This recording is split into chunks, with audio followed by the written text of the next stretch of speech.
안녕하세요. 송아입니다. 지난 시간에 공부한 이기에 대해서 복습하겠습니다. 이기 편에서 음양오행의 기를 운영하는 것이 리라고 하였습니다. 그러면서 리의 또 다른 이름은 태극이라고 하였습니다.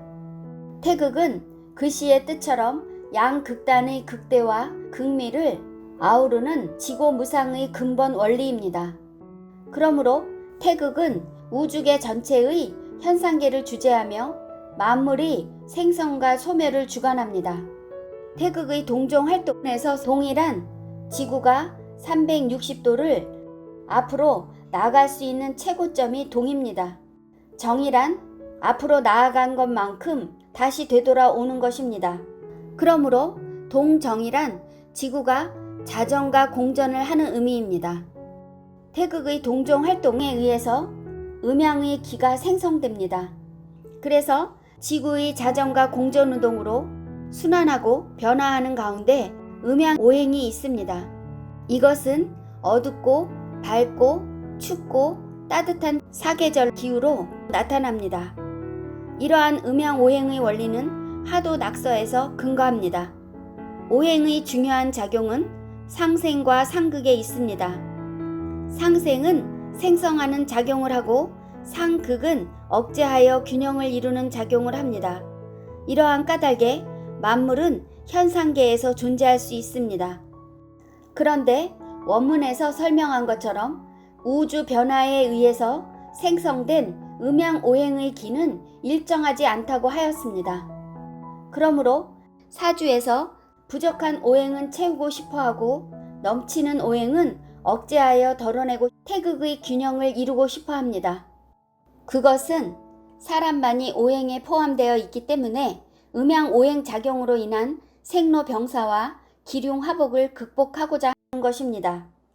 현재 사는 곳이나 배우자나 직업 등을 살피면 가장 쉽게 알 수 있습니다. 이것이 사주상 태극을 이루고자 하는 필요한 요건이 될 수 있기 때문입니다. 우리의 삶이 과학기술이 발달하면서 시간과 공간의 제한을 피할 수 있게 되었습니다. 이러한 외부 조건들은 사주 원국에서 태극을 이루고 싶어하는 욕구를 좀 더 구체적으로 실현할 수 있게 되었습니다. 이번 시간에는 제6강 배합입니다. 원문은 배합 간지 자 세상 정인 화복 여 재상이라. 천간과 지지의 배합을 자세히 살펴야만 사람의 화복, 즉 재난과 성스러움을 판단할 수 있는 것이다 라는 뜻입니다. 사주 팔자는 세상에 태어나 첫 호흡을 하기 시작한 그 시점에 자연 환경을 상형 문자인 간지로서 규정한 것입니다. 그러므로 사주 팔자라는 본체는 자신의 자연적 특성이 담긴 정체감이라 할 수 있습니다. 주로 일주를 중심으로 명을 헤아리는데 이러한 까닭은 사람은 많은 관계 속에 놓여 있기 때문입니다. 안으로는 자신과 가족 관계를 품고 있으며 밖으로는 자신과 사회적 관계를 헤아릴 수 있습니다. 그러므로 사주의 각 간지에는 음양오행과 더불어 십신으로 명하여 상생과 상극 관계를 더욱 적극적으로 볼 수 있습니다. 배합 간지라는 것은 사주 8자의 구성이 어떤 것인가를 자세히 살피는 것입니다. 그것은 사주를 감정하는 근거로 삼습니다. 사주의 배합 간지를 살필 때 성별과 생년, 생월, 생일, 생시가 정확해야 합니다. 그래서 만세력에서 사주 팔자 간지를 구성합니다. 사주 팔자 간지에 표식된 오행의 특성과 오행의 숫자를 파악해야 합니다. 많은 오행과 없는 오행은 무엇인지, 필요한 오행은 또 어떤 것인지를 알아야 합니다. 이것은 앞에서 설명한 태극을 이루고자 하는 중요한 오행을 찾기 위한 노력입니다. 일주 오행이 어느 계절 원령의 지지를 받고 있는지를 보는 것은 기의 쇠왕을 보는 것입니다. 예를 들어 봄은 인묘진 3개월인데 목기운을 말합니다. 양력 2월 입춘 기점은 인월로 봄이 시작하니 목기가 생합니다. 3월은 묘월로 봄이 완연하니 목기가 왕합니다. 4월은 진월로 봄의 기운은 사그러지니 목기가 쇠하고 여름으로 넘어갈 채비를 하는 것입니다. 이러한 환경 속에서 일주가 오행에 따라 기의 쇠왕은 다른 것입니다. 일주가 목인데 봄이면 기운을 생조받는 것이지만 일주가 금인데 봄이면 기운을 부조받기 어려운 것입니다. 십신에 대해서 설명해 드리겠습니다. 먼저 비겁은 비견과 겁재입니다. 비견은 일주와 오행이 같은 것이고 겁재는 일주와 오행이 같지만 음양은 다른 것입니다. 비겁은 형제나 친구, 동료 또는 경쟁자입니다. 혼자서 누리는 것이 아니라 함께 나누어야 하는 존재가 있는 것입니다.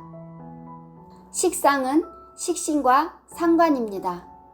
식신은 일주가 생하는 오행이고 상관은 일주가 생하는 오행으로 음양이 다른 것입니다. 식상은 나로부터 나온 것이고 내가 베푸는 것으로 표현되고 표출되는 것으로 말이나 아이디어, 지혜 등이고 자식이 포함됩니다. 재성도 정재와 편재로 구분하는데 정재는 일주가 극하는 오행으로 음양이 다른 것입니다. 편재는 일주가 극하는 오행입니다. 재성은 내가 생존을 유지하기 위한 것으로 소득이나 결실 등의 재물로 남자에게는 처가 해당됩니다. 관성은 정관과 편관입니다. 정관은 일주가 극을 당하는 오행으로 음양이 다른 것입니다. 편관은 일주가 극을 당하는 오행입니다. 관성은 내가 통제당하는 것으로 사회적 지위나 명예, 가치관, 직업, 질병 등이고 여자에게는 남편이 됩니다. 인성은 정인과 편인입니다. 정인은 일주를 생하는 오행으로 음양이 다른 것입니다. 편인은 일주를 생해주는 오행입니다. 인성은 나를 생해주는 것으로 물이나 공기처럼 자연적으로 받는 혜택이나 가정 환경 등이며 나를 양육해주는 엄마가 됩니다. 이처럼 고전에서 정리해 내려오는 십신을 살펴보았습니다. 십신을 나열하다 보면 천간합으로 본래의 역할이 바뀌는 경우를 볼 수 있습니다. 그래서 현대에 이르러 십신을 오성으로 비겁, 식상, 재성, 관성, 인성으로 통합하여 사주의 특성에 따라 그 득실을 고려하고 있습니다. 그러므로 사주로서 사람 운명의 기륭화복을 판단할 수 있게 되는 것입니다. 정인화복녀 재상은 사주에서 핵심 오행을 찾아내기가 가장 어려우며 이것을 찾을 줄 안다면 명을 판단하는 명리학 큰 산의 반은 넘은 것입니다.